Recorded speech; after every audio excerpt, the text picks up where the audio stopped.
자, 오늘 좀 흥미로운 얘기를 해볼까 하는데요. 바로 파이 네트워크, 그 안에서 벌어지고 있는 은밀한 움직임과 어쩌면 이 판을 완전히 뒤집을 수도 있는 새로운 프로젝트에 대한 이야기입니다. 지금 이 순간에도요, 파이 네트워크 생태계 안에서는 우리 같은 일반 사용자들은 잘 모르는 굉장히 의미심장한 거대한 흐름이 만들어지고 있어요. 네, 뭔가 심상치 않은 일이 벌어지고 있다는 거죠. 단적인 예를 하나 들어볼까요? 최근에 지갑 하나에서 무려 100만 개의 파이가 이동하는 게 포착됐습니다. 여러분, 이건 그냥 개미 투자자들이 샀다 팔았다 하는 수준이 아니에요. 이건 거의 기관급 큰 손들이 아주 조용히 남들 모르게 물량을 모으고 있다는 강력한 신호로 볼 수 있는 거죠. 자, 그럼 여기서 우리가 던져야 할 질문이 바로 이거죠. 소위 고래라고 불리는 이 사람들은 도대체 우리가 모르는 뭘 알고 있는 걸까요? 어떤 정보가 있길래 이렇게 자신 있게 움직이는 걸까요? 혹시 우리가 놓치고 있는 무언가가 있는 건 아닐까요? 좋습니다. 지금부터는요, 이 고래들이 왜 단순한 투기꾼이 아니라 정말 진지하게 파이를 모으고 있는지, 그들이 보고 있는 파이에 숨겨진 가치가 대체 뭔지 그 속을 한번 제대로 파헤쳐 보겠습니다. 파이의 핵심 전략 중 하나가 바로 이 벽으로 둘러싸인 정원, 그러니까 월드가든 모델이에요. 이게 뭐냐면 장점은 아주 명확해요. 아무나 들어와서 스캠 코인 만들고 도망가는 걸 막으니까 사용자 입장에선 안전하죠.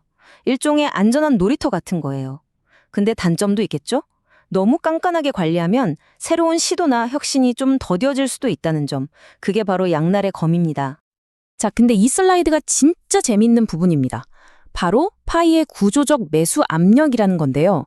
이게 무슨 말이냐면 앞으로 파이 생태계에서 어떤 프로젝트를 시작하려면 유동성을 공급할 때 USDT 같은 달러 코인이 아니라 무조건 파이 코인을 넣어야 한다는 거예요. 자, 한번 상상해 보세요. 만약 이게 정말로 계획대로 돌아간다면 생태계가 커지면 커질수록 파이를 사려는 수요가 그냥 자연스럽게 구조적으로 늘어날 수밖에 없게 되는 거죠. 엄청난 설계 아닌가요? 그래서 바로 이런 분석까지 나오는 겁니다. 과거에 비공식 시장에서 기록했던 그 엄청난 최고가 있잖아요. 그걸 기준으로 지금 가격이랑 비교해서 이만큼 오를 수도 있다는 잠재력을 계산해 보는 거죠. 근데 여기서 정말 중요한 거, 이건 어디까지나 하나의 시나리오일 뿐입니다. 절대로 보장된 미래가 아니라는 점, 이건 꼭꼭 기억하셔야 합니다. 자, 그런데요. 만약에 이 모든 코인 이야기보다 훨씬 더 큰 그림이 숨어 있다면 어떨까요? 어쩌면 웹3의 진짜 핵심 가치가 우리가 생각하는 토큰, 그 자체가 아닐 수도 있다는 아주 중요한 관점의 전환을 한번 제시해 보겠습니다. 바로 이 질문이에요. 만약 진짜 게임이 코인에 관한 것이 아니라 실제 사람, 신원, 신뢰에 관한 것이라면 이 질문 정말 중요합니다. 이 거대한 판이 단순히 누가 코인을 더 많이 가졌냐의 싸움이 아니라 이 계정 뒤에 진짜 사람이 있는가, 그 사람의 디지털 신호는 무엇인가, 그리고 그 신뢰를 어떻게 증명할 것인가에 대한 싸움이라면 이건 완전히 다른 게임이 되는 겁니다. 그리고 이 질문에 대한 답을 내놓으려는 프로젝트가 등장했습니다. 제가 요즘 정말 예리하게 지켜보고 있는 프로젝트인데요. 바로 인터링크 네트워크입니다. 이 친구들이 바로 그 어려운 문제, 디지털 세상에서의 신원과 신뢰의 문제를 정면으로 돌파하려고 하고 있습니다. 인터링크가 내세우는 핵심 비전은 이 한 문장으로 딱 요약이 돼요. 실제 인간들의 인터넷. 요즘 AI 딥페이크다, 봇이다, 가짜 계정이다 정말 난리도 아니잖아요. 이런 시대에 내 소중한 개인정보는 철저하게 지키면서도 나는 진짜 사람입니다 라는 걸 증명해주는 그런 인프라를 만들겠다는 거예요. 정말 필요한 기술이죠. 그럼 이걸 어떻게 가능하게 하느냐? 바로 이 기술들 덕분입니다. 먼저 AI 기반의 생체 인식으로 진짜 사람인지 아닌지 확인을 해요. 그 다음이 핵심인데 영주식 증명이라는 기술로 내 개인정보는 하나도 공개하지 않은 채 내가 사람이라는 사실, 그 자체만 딱 증명해내는 겁니다. 정말 똑똑하죠.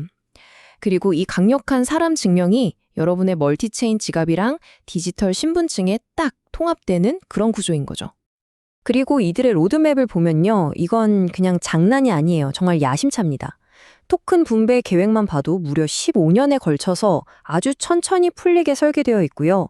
투자사들도 보세요. 구글, A16Z 쟁쟁하죠. 그리고 가장 놀라운 건 최종 목표가 그냥 어느 거래소에 코인 상장하는 게 아니라 뉴욕증권 거래소 같은 메이저 증시에 회사를 IPO, 즉 기업 공개하는 거라는 점입니다. 이건 뭐 그냥 크립토 프로젝트가 아니라 거대한 인프라 회사가 되겠다는 선언이나 마찬가지예요. 자, 그럼 이제 파이와 인터링크를 한번 나란히 놓고 비교해 볼까요? 이걸 보시기 전에 먼저 아셔야 할 게 있어요.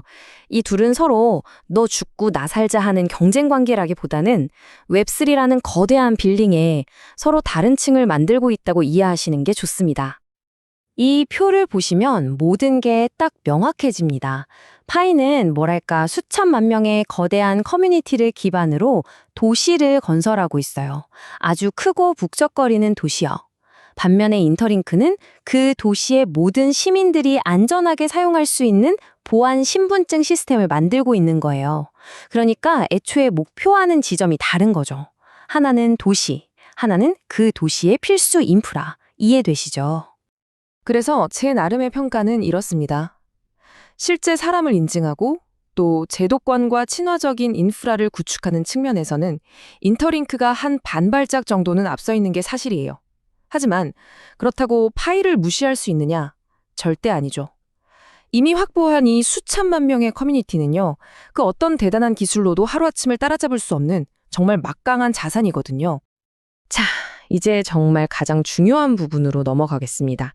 이 모든 분석을 종합해서 그래서 우리는 뭘 해야 하는가? 여러분이 지금 바로 취할 수 있는 가장 현실적이고 현명한 전략을 제시해 드릴게요. 핵심은 둘 중 하나를 선택하는 게 아니라 둘 다 병행하는 겁니다. 간단해요. 파이는 지금까지 해오셨던 것처럼 꾸준히 매일 채굴하면서 메인넷 이후에 생태계가 어떻게 폭발하는지 지켜보는 거고요. 그리고 인터링크는 직접 휴먼 노드로 참여해서 이 실내 인프라라는 게 도대체 어떻게 돌아가는 건지 몸소 체험해보는 겁니다. 양쪽의 가능성에 모두 발을 걸쳐 놓는 거죠. 이게 가장 스마트한 방법입니다. 자, 이 질문을 마지막으로 여러분께 던지면서 오늘 이야기를 마무리할까 합니다. 한번 깊이 생각해 보세요. 앞으로 다가올 미래 인터넷에서 진짜 가치는 과연 어디서 나올까요? 수많은 사람들이 모인 거대한 네트워크 그 자체일까요? 아니면 그 네트워크 안에서 활동하는 검증된 진짜 인간 한 명 한 명일까요? 이 질문에 대한 여러분의 답이 곧 미래를 보는 해안이 될 겁니다.